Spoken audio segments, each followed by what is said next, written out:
ഈശോ ഉപവസിച്ച മലയിലേക്കും പരീക്ഷിക്കപ്പെട്ട പാറയിലേക്കും തിരിച്ചു വരുന്നു. 1945 ജനുവരി 17. മരുഭൂമിയിലെ അതിമനോഹരമായൊരു പ്രഭാതം. മലയുടെ മുകളിൽ നിന്ന് താഴോട്ട് നോക്കിയാൽ സുന്ദരമായ ദൃശ്യം. ആകാശത്തിൽ ഇപ്പോഴും 2-3 നക്ഷത്രങ്ങളുണ്ട്. മാഞ്ഞുപോയിക്കൊണ്ടിരിക്കുന്ന ചന്ദ്രക്കല ആകാശത്തിൻ്റെ വിശാലമായ നീലിമയിൽ ഒരു രജത ചിഹ്നം പോലെ കാണപ്പെടുന്നു.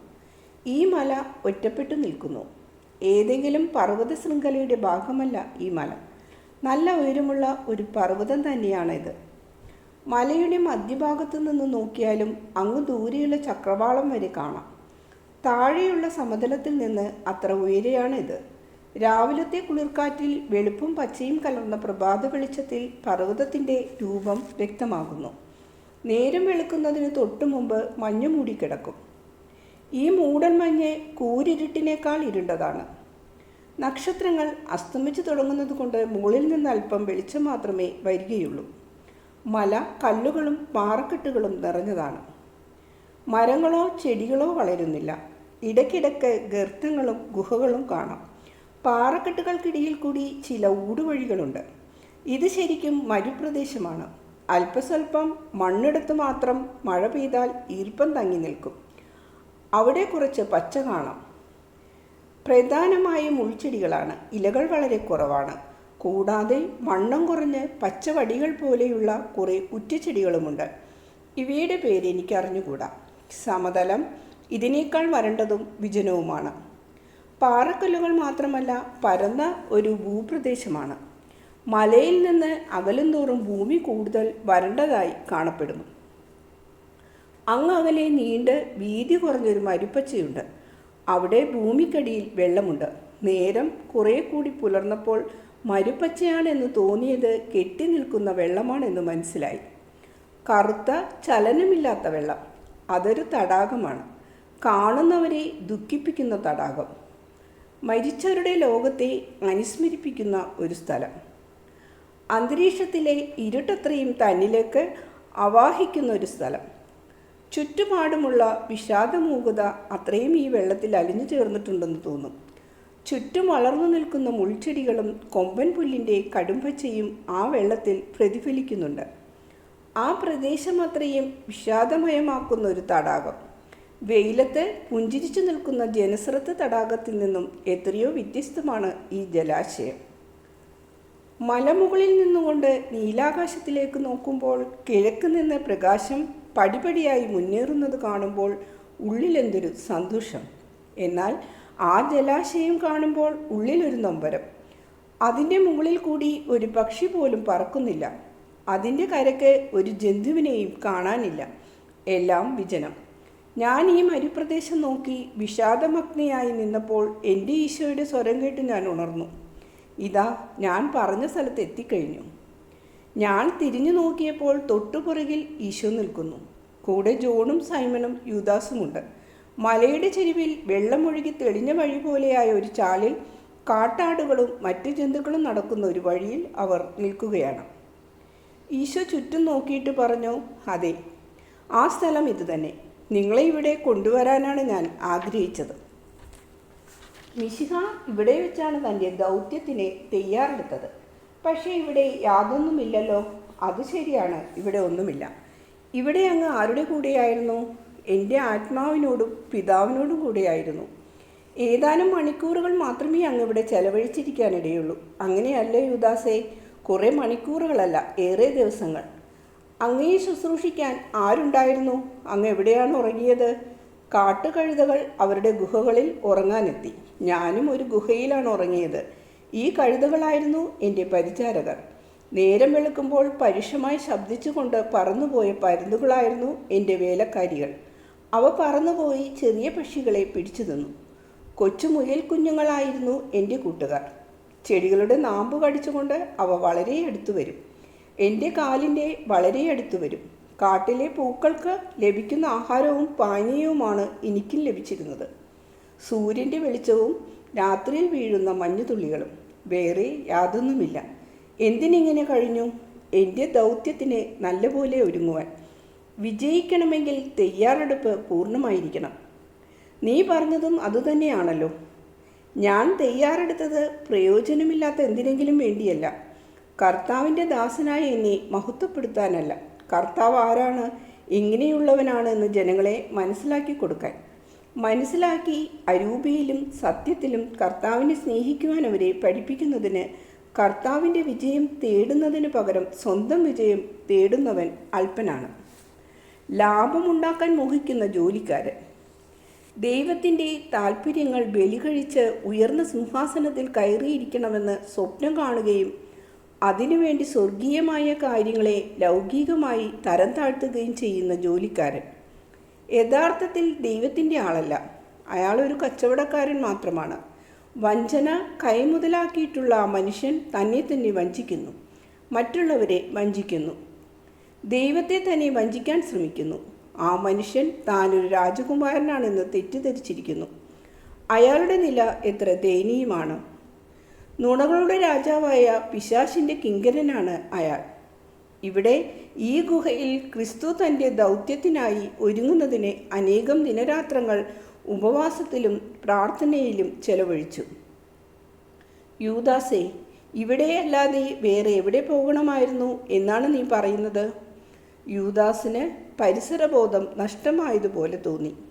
എന്തു പറയണമെന്ന് നിശ്ചയമില്ല. അവസാനം അയാൾ പറഞ്ഞു, എനിക്കറിഞ്ഞുകൂടാ. ഞാൻ വിചാരിച്ചു അങ്ങൊരു റബ്ബിയുടെ കൂടെയോ ഏസേനന്മാരുടെ കൂടെയോ കുറേ നാൾ താമസിച്ചിരിക്കുമെന്ന്. എന്തോ എനിക്കറിഞ്ഞുകൂടാ. ദൈവത്തിൻ്റെ വിജ്ഞാനവും ശക്തിയും എനിക്ക് ചൊല്ലിത്തരുന്നതിൽ കൂടുതലായി എന്തെങ്കിലും ചൊല്ലിത്തരാൻ കഴിയുന്ന ഒരു റബ്ബിയെ കണ്ടെത്താനാകുമോ? ദൈവത്തിൻ്റെ അനന്തമായ വചനം ദൈവം മനുഷ്യനെ സൃഷ്ടിച്ചപ്പോൾ സന്നിഹിതനായിരുന്നവനും മനുഷ്യന് ജീവൻ നൽകുന്ന അനശ്വരമായ ആത്മാവിനെപ്പറ്റി, സ്വാതന്ത്ര്യത്തെയും യുക്തിബോധത്തെയും പറ്റി സർവവും അറിയാവുന്നതുമായ വചനം അതാണ് ഞാൻ. ആത്മാവിൻ്റെ മരണമില്ലായ്മ നിഷേധിക്കുന്നവരും അവസാനത്തെ പുനരുത്ഥാനത്തിനും മനുഷ്യൻ്റെ സ്വാതന്ത്ര്യത്തിലും വിശ്വസിക്കാത്തവരും പുണ്യവും പാപവുമെല്ലാം ചെയ്യുന്നത് വിധി പോലെയാണെന്നും വിധി നമുക്ക് നിയന്ത്രിക്കാനാവില്ലെന്നും പഠിപ്പിക്കുന്നവരുമായ റബ്ബികളുടെയും ഗുരുക്കന്മാരുടെയും അടുത്തുപോയി ഞാൻ വിദ്യയും വിജ്ഞാനവും ആർജിക്കുമോ? തീർച്ചയായും ഇല്ല. മനുഷ്യന് ഒരു അന്ത്യമുണ്ട്, എത്തേണ്ട ഒരു സ്ഥാനമുണ്ട്. മനുഷ്യനെ സൃഷ്ടിച്ച ദൈവത്തിൻ്റെ സങ്കല്പത്തിൽ മനുഷ്യന് ഒരു ലക്ഷ്യമുണ്ട്. ദൈവത്തിൻ്റെ തിരുമനസ് നിറവേറ്റുകയാണ് ആ ലക്ഷ്യം. സ്നേഹത്തിൻ്റെയും സമാധാനത്തിൻ്റെയും മഹത്വത്തിൻ്റെയുമായ ഒരു അന്ത്യം. ദൈവത്തിൻ്റെ മകളെന്ന നിലക്ക് ഉണ്ടായിരിക്കേണ്ട വിശുദ്ധി. മണ്ണിൽ നിന്ന് ആദാമിനെ മെനഞ്ഞെടുത്തപ്പോൾ ദൈവത്തിന് മനുഷ്യൻ്റെ അന്ത്യത്തെപ്പറ്റി ഉണ്ടായിരുന്ന സങ്കല്പം അതാണ്. അവസാനത്തെ മനുഷ്യൻ പിറക്കും വരെ ആ സങ്കല്പം നിലനിൽക്കും. നിങ്ങൾ സൃഷ്ടിയുടെ രാജാക്കന്മാരാണ്. രാജാക്കന്മാരെ പിതാവ് താറടിച്ചു കാട്ടുന്നില്ല. എന്നാൽ ഒരു രാജാവ് തടവുകാരനാക്കപ്പെട്ടാലോ? അയാളുടെ രാജ്യത്വം എവിടെ? പിന്നെ അയാൾ ഒരു അധികൃതൻ തന്നെ, സമൂഹത്തിൽ നിന്നും പുറത്താക്കപ്പെട്ടവൻ. നിങ്ങൾ ഓരോരുത്തരും ചെറിയൊരു രാജ്യത്തിലെ രാജാവാണ്. അവിടെ നിങ്ങൾക്ക് സ്വതന്ത്രമായി പ്രവർത്തിക്കാം. നിങ്ങളുടെ വ്യക്തിത്വവും അന്തസ്സത്തെയുമാണ് ഈ രാജ്യം. ഇവിടെ നിങ്ങൾക്ക് ഇഷ്ടമുള്ളത് ചെയ്യാം, എങ്ങനെ വേണമെങ്കിലും ചെയ്യാം. നിങ്ങളുടെ രാജ്യ അതിർത്തിയിൽ വേറെ 3 രാജ്യങ്ങളുണ്ട്. ഒന്നിലെ രാജാവ് നിങ്ങളുടെ സുഹൃത്താണ്, മറ്റു 2 രാജാക്കന്മാർ നിങ്ങളുടെ ശത്രുക്കളും. തൻ്റെ അനുയായികളെ സന്തുഷ്ടരാക്കാൻ ഉണ്ടാക്കിയിട്ടുള്ള ചട്ടങ്ങൾ നിങ്ങളുടെ സുഹൃത്ത് നിങ്ങളെ കാണിക്കുന്നു. അവ നിങ്ങളെ കാണിച്ചുകൊണ്ട് പറയുന്നു, ഈ ചട്ടങ്ങൾ അനുശാസിക്കുന്ന രീതിയിൽ പ്രവർത്തിച്ചാൽ നിങ്ങൾ അനശ്വരമായ വിജയം കണ്ടെത്തും. വിവേകമുള്ളവനും പരിശുദ്ധനുമായ ആ രാജാവ് ഇത് നിങ്ങളെ കാണിക്കുന്നത് നിങ്ങളത് പ്രായോഗിക ജീവിതത്തിൽ പകർത്തുന്നതിനാണ്.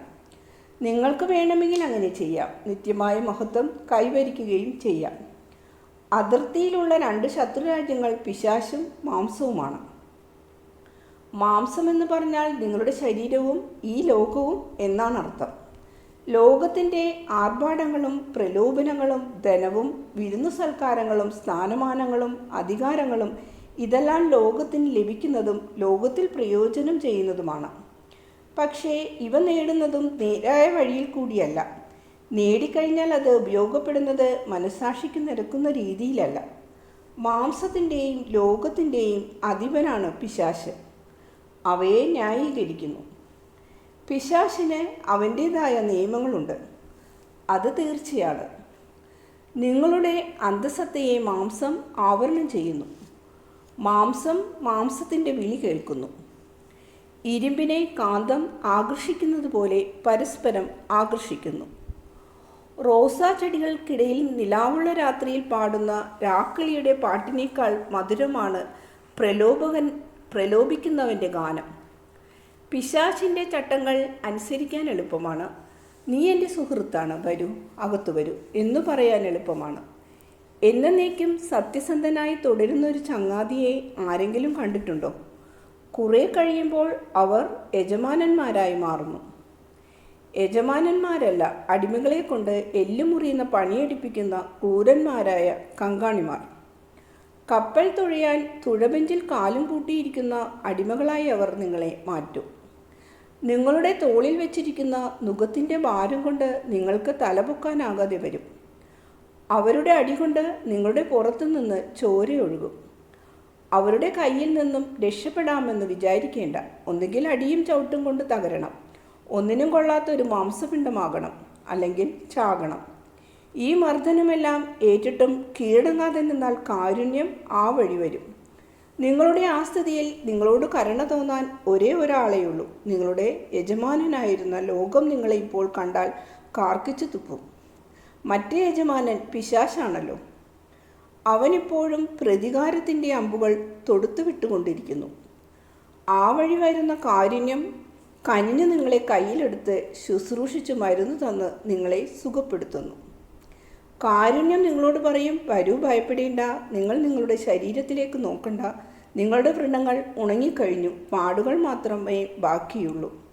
പക്ഷേ വളരെയധികം പാടുകൾ ഉള്ളതുകൊണ്ട് നിങ്ങളുടെ ശരീരം വികൃതമായി കണ്ടാൽ ഭയപ്പെടും. ഞാൻ ആ പാടുകളിലേക്ക് നോക്കാറേയില്ല. നിങ്ങളുടെ സന്മനസ് മാത്രമേ ഞാൻ കാണുന്നുള്ളൂ. നിങ്ങളുടെ സന്മനസ്സുകൊണ്ട് നിങ്ങൾ ശ്രദ്ധേയനായി തിരഞ്ഞെടുക്കപ്പെട്ടു. അതുകൊണ്ട് ഞാൻ നിങ്ങളോട് പറയുന്നു, ഞാൻ നിങ്ങളെ സ്നേഹിക്കുന്നു, എൻ്റെ കൂടെ വരൂ. അദ്ദേഹം അയാളെ തൻ്റെ രാജ്യത്തിലേക്ക് കൂട്ടിക്കൊണ്ടു പോകുന്നു. നിങ്ങളുടെ അയൽ രാജ്യത്തുള്ള നല്ലവനായ രാജാവും കാരുണ്യവും ഒരാൾ തന്നെയെന്ന് നിങ്ങൾക്ക് മനസ്സിലാകും. അന്ന് ആ രാജാവ് കാണിച്ചതും നിങ്ങൾ അനുസരിക്കാൻ കൂട്ടാക്കാതിരുന്നതുമായ ചട്ടങ്ങൾ നിങ്ങൾക്കിപ്പോൾ സ്വീകാര്യമാകും. പിന്നെ നിങ്ങളുടെ മനസാക്ഷി നിങ്ങളെ അലട്ടാതാകും. അതിനുശേഷം നിങ്ങൾ ദൈവത്തിൻ്റെ സമാധാനം കണ്ടെത്തും. ഈ അന്ത്യം ദൈവം ആരുടെയെങ്കിലും മേൽ അടിച്ചേൽപ്പിച്ചതാണോ, അതോ ഓരോരുത്തരും സ്വയം തിരഞ്ഞെടുത്തതാണോ? നിങ്ങൾ തന്നെ പറയും. ഓരോരുത്തരും സ്വയം തിരഞ്ഞെടുത്തതാണ്. നീ പറഞ്ഞത് ശരിയാണ് സൈമൺ. പുനരുദ്ധാനവും ദൈവത്തിൻ്റെ അനുഗ്രഹവും നിഷേധിക്കുന്നവരുടെ അടുത്ത് ഞാൻ വിദ്യ അഭ്യസിക്കാൻ പോകുന്നതെങ്ങനെ? ഞാനിവിടെ വന്നു.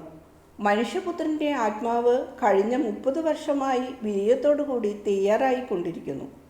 ഇവിടെ വന്ന് അവസാനത്തെ മിനുക്കുപണികളും തീർത്ത് ആ തയ്യാറെടുപ്പ് പൂർണ്ണമാക്കി. അങ്ങനെ ദൗത്യം പൂർത്തിയാക്കുന്നതിന് ആത്മാവ് തീർത്തും സജ്ജമാക്കി. ഏതാനും ദിവസം എൻ്റെ കൂടെ ഈ ഗുഹയിൽ താമസിക്കാൻ ഞാൻ നിങ്ങളെ ക്ഷണിക്കുന്നു. നമ്മൾ 4 പേരുണ്ടല്ലോ. അതുകൊണ്ട് ഏകാന്തതയും മ്ലാനതയും അധികമുണ്ടാകില്ല. നാം ഒന്നിച്ച് ദുഃഖചിന്തകൾക്കും ഭയത്തിനും പ്രലോഭനത്തിനും മാംസത്തിൻ്റെ മോഹങ്ങൾക്കും എതിരായി പ്രവർത്തിക്കും, ചെറുത്തു നിൽക്കും. അന്ന് ഞാൻ തനിച്ചേ ഉണ്ടായിരുന്നുള്ളൂ. അന്നത്തേക്കാൾ നല്ല കാലാവസ്ഥയാണിപ്പോൾ. വേനലാണല്ലോ. നാം ഇത്രയും ഉയരത്തിലായതുകൊണ്ട് പർവ്വതത്തിൽ വീശുന്ന കാറ്റിൻ്റെ ചൂട് കുറഞ്ഞിരിക്കും. ഞാനിവിടെ വന്നത് ടെബത്ത് മാസത്തിലെ വെളുത്തപക്ഷം അവസാനിക്കാറായപ്പോഴാണ്. മഞ്ഞടിഞ്ഞു കിടന്നിരുന്ന മലമുകളിൽ നിന്നും ഊതിയത് ദേഹം തുളച്ചു കയറുന്ന കാറ്റായിരുന്നു. ഇത്തവണ ഇവിടെ ഏതാനും ദിവസമേ തങ്ങുന്നുള്ളൂ. വിശപ്പടക്കാനുള്ള ആഹാരവും അത്യാവശ്യത്തിന് വേണ്ട വെള്ളവും നമ്മുടെ പക്കലുണ്ട്. ചെറിയ തുകൽ സഞ്ചികളിൽ ഇടയന്മാർ ശുദ്ധജലം നിങ്ങളെ ഏൽപ്പിച്ചിട്ടുണ്ട്. പിശാചിൻ്റെ കൈകളിൽ നിന്നും 2 ആത്മാക്കളെ രക്ഷിക്കണം. തപസ്സുകൊണ്ട് മാത്രമേ ഇത് സാധ്യമാകൂ. നിങ്ങൾ എന്നെ സഹായിക്കണം. നിങ്ങൾക്ക് ഇതൊരു പരിശീലന പാഠമായിരിക്കും. ധനാശയിൽ നിന്ന് ആളുകളെ എങ്ങനെ രക്ഷിക്കാമെന്ന് നിങ്ങൾക്ക് മനസ്സിലാകും. വാക്കുകൾ കൊണ്ടല്ല, പരിത്യാഗ പ്രവൃത്തിയിലൂടെയാണ് ഇത് സാധിക്കേണ്ടത്. പിശാചിൻ്റെ അട്ടഹാസം കാരണം വാക്കുകൾ ആരുടെയും ചെവിയിൽ പതിയുന്നില്ല. പിശാച് ഓരോ ആത്മാവിനെയും ആക്രമിക്കുന്നു. ആ ആത്മാവിന് ചുറ്റും സദാ നരകത്തിൻ്റെ ശബ്ദം ഇരമ്പുകയാണ്. നിങ്ങൾക്ക് എൻ്റെ കൂടെ തങ്ങാൻ ഇഷ്ടമാണോ? ഇഷ്ടമല്ലെങ്കിൽ നിങ്ങൾക്ക് പോകാം. ടോക്കോവായിൽ ചന്തയ്ക്ക് സമീപം വെച്ച് നമുക്ക് കാണാം. ഗുരു, ഞാൻ അങ്ങയെ വിട്ടു പോകില്ല, ജോൺ പറഞ്ഞു. ഈ രക്ഷണീയ കർമ്മത്തിൽ പങ്കെടുപ്പിക്കുമെങ്കിൽ അങ്ങ് ഞങ്ങളെ ബഹുമാനിക്കുകയാണ്. ഇതായിരുന്നു സൈമൻ്റെ പ്രതികരണം. ഇവിടെ തങ്ങണമെന്ന് വലിയ താല്പര്യമൊന്നും യൂദാസ് കാണിക്കുന്നില്ല. എങ്കിലും അതൃപ്തി പുറമേ കാട്ടുന്നില്ല.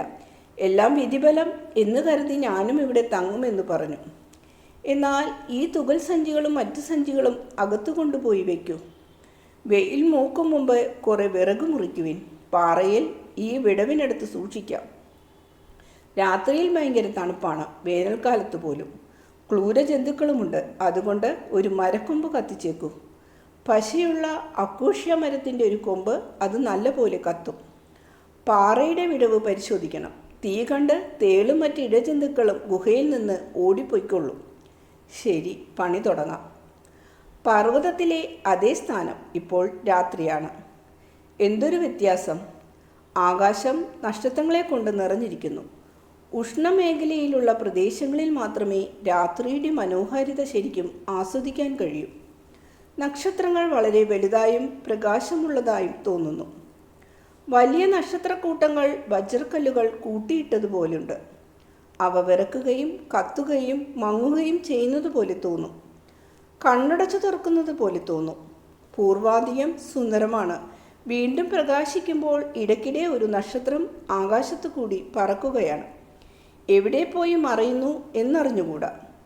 പ്രകാശത്തിൻ്റെ ഒരു രേഖ. ഭൂമിക്ക് മുകളിൽ കൂടി പറക്കുന്നൊരു നക്ഷത്രത്തിൻ്റെ ആനന്ദത്തിമിർപ്പ് പോലെ തോന്നും. ഈശോ ഗുഹയുടെ വാതിൽക്കൽ ഇരിക്കുകയാണ്. തൻ്റെ ചുറ്റുമിരിക്കുന്ന ശിഷ്യന്മാരോട് സംസാരിക്കുന്നു. അവർ ഒരു തീ കൂട്ടിയിരിക്കുന്നു. നടുക്ക് തീക്കനലുകൾ. അതിൻ്റെ ചുവന്ന വെളിച്ചം അവരുടെ മുഖത്ത് വീശുന്നു. നമ്മൾ ഇവിടുത്തെ താമസം അവസാനിപ്പിക്കുകയാണ്. കഴിഞ്ഞ തവണ ഞാനിവിടെ 40 ദിവസം താമസിച്ചു. അന്ന് മഞ്ഞുകാലമായിരുന്നു. ഇവിടെ ആഹാരമൊന്നുമില്ലായിരുന്നു. ഇപ്പോഴത്തേക്കാൾ കുറച്ചുകൂടി ബുദ്ധിമുട്ടുള്ള സമയം. ഇപ്പോഴായിട്ടും നിങ്ങൾ വളരെ ബുദ്ധിമുട്ടി. നമ്മൾ കൊണ്ടുവന്ന ആഹാരം അല്പമേ ഉണ്ടായിരുന്നുള്ളൂ, പ്രത്യേകിച്ചും ചെറുപ്പക്കാരായ നിങ്ങൾക്ക്. തലകറങ്ങി വീഴാതിരിക്കാൻ അല്പം ആഹാരം, അതുപോലെ തന്നെ വെള്ളവും. പകൽ ചൂട് വളരെ കൂടുതലാണ്. മഞ്ഞുകാലത്ത് ഈ ബുദ്ധിമുട്ട് അനുഭവപ്പെട്ടില്ല. അന്ന് മലയുടെ മുകളിൽ നിന്ന് വരണ്ട ഒരു കാറ്റ് വീശുമായിരുന്നു. തൊണ്ടയിലെ വെള്ളം വറ്റിക്കുന്ന ഒരു കാറ്റ്. സമതലങ്ങളിൽ നിന്നും മരുഭൂമിയിലെ പൊടിയുമായി അത് വീശും. ഈ വേനൽക്കാലത്തെ ചൂടിനേക്കാൾ അസഹ്യമാണ് ഈ കാറ്റ്. വേനലിലെ ചൂടും ദാഹവും അടക്കാൻ കമർപ്പുള്ള ആ പഴങ്ങൾ പറിച്ചു തിന്നാൽ മതി. വേനലിൽ അത് സുലഭമാണ്. തണുപ്പുകാലത്ത് ഈ മലകളിൽ അക്കേഷ്യ മരത്തിൻ്റെ ചുവട്ടിൽ വളരുന്ന പുൽക്കൊടികളും തണുത്ത കാറ്റും മാത്രമേ ഉള്ളൂ. നമ്മുടെ കയ്യിലുണ്ടായിരുന്ന ആഹാരം മുഴുവനും നിങ്ങൾക്ക് ഞാൻ തന്നു തീർത്തില്ല. കുറച്ച് റൊട്ടിയും ചീസും ഒരു കുപ്പി വെള്ളവും മടക്കയാത്രയ്ക്കായി സൂക്ഷിച്ചു വെച്ചിട്ടുണ്ട്. മടങ്ങിപ്പോക്ക് എത്ര ദുർഘടമായിരുന്നു എന്ന് ഞാൻ ഓർമ്മിക്കുന്നു. മരുഭൂമിയിൽ ഏകാന്തതയിൽ നിന്നും ക്ഷീണിച്ച് വിവശനായി ഞാൻ യാത്ര തിരിച്ചു. നമ്മുടെ സാധനങ്ങളൊക്കെ എടുത്തുകൊള്ളൂ, നമുക്ക് പോകാം. നമ്മളിവിടെ എത്തിയ ദിവസത്തേക്കാൾ മനോഹരമാണ് ഇന്നത്തെ രാത്രി. ഇന്ന് നിലാവില്ല. ആകാശത്തു നിന്ന് വെളിച്ചം നേരിട്ട് വരുന്നത് പോലെയുണ്ട്. നമുക്ക് പോകാം. ഈ സ്ഥലം നിങ്ങൾ ഓർമ്മയിൽ സൂക്ഷിക്കണം. മിശിഹ തൻ്റെ ദൗത്യം നിറവേറ്റാൻ എങ്ങനെ തയ്യാറെടുത്തിരുന്നു, ശിഷ്യന്മാർ എങ്ങനെ തയ്യാറെടുക്കുന്നു എന്ന് ഓർമ്മിക്കണം. ഞാൻ പഠിപ്പിച്ച രീതിയിൽ പ്രേക്ഷിതർ സ്വയം ഒരുങ്ങണം.